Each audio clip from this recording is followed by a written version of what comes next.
this past November, I spent about 48 hours in Paris, which is by no means enough. The city was absolutely breathtaking and there was just so much to do. We went to Paris towards the end of November, so it was just before the major tourist seasons. We got really lucky because we managed to actually avoid all of the major crowds. I was a little worried because I'd heard the reputation of Parisians being very rude, but that is a complete fallacy. I found Parisians to be incredibly helpful and polite. No one will just push past you or just go ahead. They all say, pardon, excusez-moi, as they try to get past you. Shop assistants and waiters will try help you as best as they can, even if they don't speak very much English.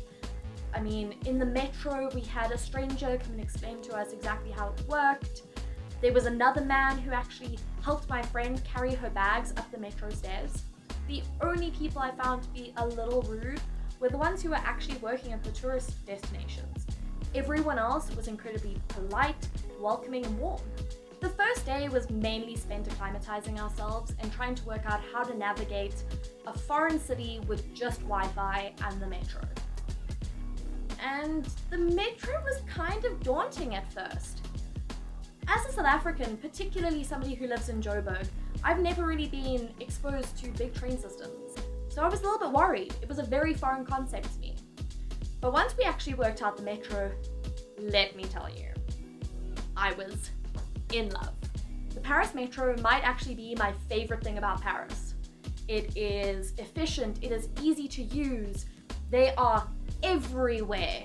If you get lost, you just need to find your nearest metro stop and hop on a train and go to where you actually recognize. It was amazing. Love the metro. I like trains. We only found the nearest metro stop to our hostel on the last day, so we kind of just hopped off at a stop that I was like, this is vaguely the area we're staying in.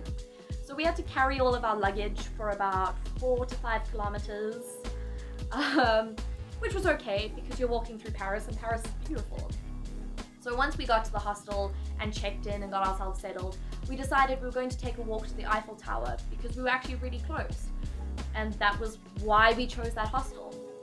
We made it about 10 steps away from the door, got sidetracked by a little market, and then got incredibly lost. I just figured we'd double back like around the block. Blocks in Joburg are like that shaped. Blocks in Paris are like that shaped. It's like a wheel and spoke sort of design. I don't know, we got lost. And then we may have started walking in the completely wrong direction for about 20 minutes or so. It also might have been my fault. And the only reason we worked out we were walking in the complete opposite direction was because I turned around to speak to my friend and saw the damn tower behind us. We eventually found the tower and it was amazing. We didn't go up because I'm terrified of heights and elevators, so bad combination for me. But we ended up actually seeing a River Seine cruise, which was actually on the list of things I wanted to do. So we went and hopped on a cruise and we had the most amazing view of the city from the water. It was gorgeous. We got to see so many different things. We actually saw Notre Dame. It was beautiful. My only complaint is we were a little underprepared with what we were wearing. We went back to the hostel and we were hot because we'd been carrying all of our luggage and we were like, oh, it's so warm, I'm gonna look so cute. And then we got dressed up in like nice little outfits.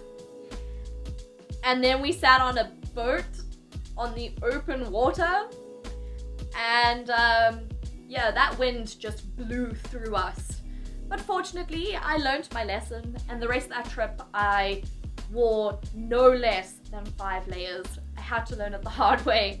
I froze my ass off. But it was really, really beautiful. So after we did the River Seine, we decided that we wanted a little taste of home because we were feeling a little bit sensitive and tired and cold. So we sought out a McDonald's. I never thought I would be vexed by the McDonald's ordering process. But I realized my mistake when I didn't recognize the menu in the slightest. And I was like, okay. It ended up being incredibly gross, but it was fine because we ate it in a square with a gorgeous carousel and beautiful Christmas lights. So all was not lost, and we didn't miss out on a total French experience. But yeah, that McDonald's was great. That night we decided to have a relatively early one. We were just absolutely exhausted. And the next morning when we woke up, which was actually quite late because the sun only rose around like 8:30, we went off and decided we were going to do the catacombs that morning. When we got to the catacombs, we were standing in what didn't seem to be a very long line, but was kind of long. We were there for about 40 minutes. Honestly, I was surprised we found the catacombs at all because the building on the outside is incredibly unassuming. We stumbled upon what we were looking for, but the catacombs were incredible. There are almost 2 million bodies buried in these catacombs, and it's just absolutely incredible to walk through and see all of these bones and, you know, process the fact that those were people. Those people lived lives, and now I'm staring at this broken skull of a human. Like, it was amazing. After that, we went and found some lunch, and I had the most incredible escargot. Life-changing. It was so good. Then we hopped on a metro and went off to go to an exhibit for Gustav Klimt. But we didn't check the pamphlet beforehand, and this exhibition took place in April of 2018. It was November 2019, so it was long gone. But it didn't matter because we were walking through Paris and we stumbled upon this huge cathedral, and it was amazing. We walked inside, it was beautiful. I can't even tell you where it was because we were just lost. We went into some gorgeous little parks. Then we decided that we were going to go do the Louvre, which I was a little bit skeptical of because I didn't really want to go stand in a massive line. But we got there and just walked straight in. No line at all. I did find the Louvre to be incredibly overstimulating. I walked into one exhibit and I had enough. I left my friend to, you know, admire each and every statue and painting for 5 minutes on its own, and I went off to go see the rest of the museum. I got so lost in the Louvre that I was in exhibits with no other people. I was in the rooms no one cared about. That is how lost I got. So I just kind of walked around through wings of painted bowls and furniture, and then I was like in a room with Marie Antoinette's bedroom furniture, and then like her lounge furniture, and then more chairs and tables. I don't know, I got really lost. I ended up trying to find my friend, and I went down into, I don't know, some big ass room where I actually bumped into somebody that was staying at the hostel with us who had actually become quite friendly with. And yeah, she told me, oh, the Mona Lisa is like that way, and I was like, cool. So I walked in, see the big crowd, see the painting on the wall, took out my phone, click, and walked out. I couldn't find the original photo of the Mona Lisa, so please enjoy my recreation. Went and found a place to sit down, put on my headphones, called someone, and waited to meet up with my friend. Then we went off to go and view the Eiffel Tower at night from this place that's like across the Seine, that's some museum. I'm terribly informative. We watched the twinklies come on, it was so beautiful.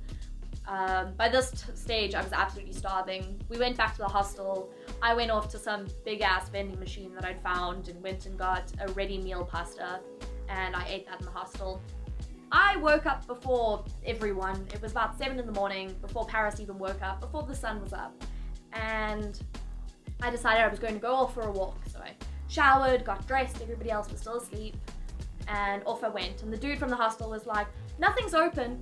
You should stay and have breakfast. And I was like, no, it's fine, I'm just gonna go walk. And he was like, but nothing's open. Stay, have breakfast, it's free.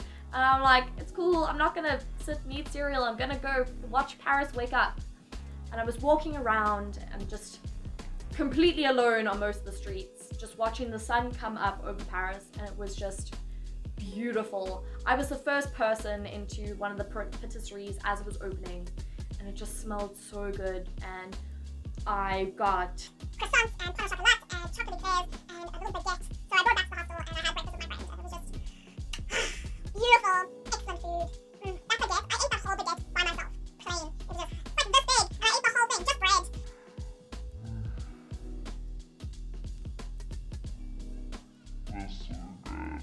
got up, and we decided we were just going to have a little walk around, and we went to a few stores in the opposite direction to where we had been walking. And yeah, that was the trip. Paris was just amazing. The best place I've ever been. It was gorgeous, and there was just something about it. There's just something about Paris, man.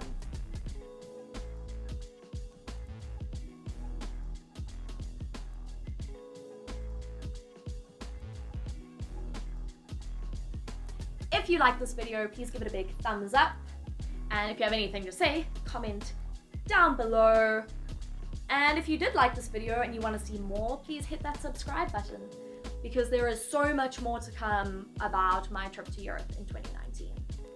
Thank you!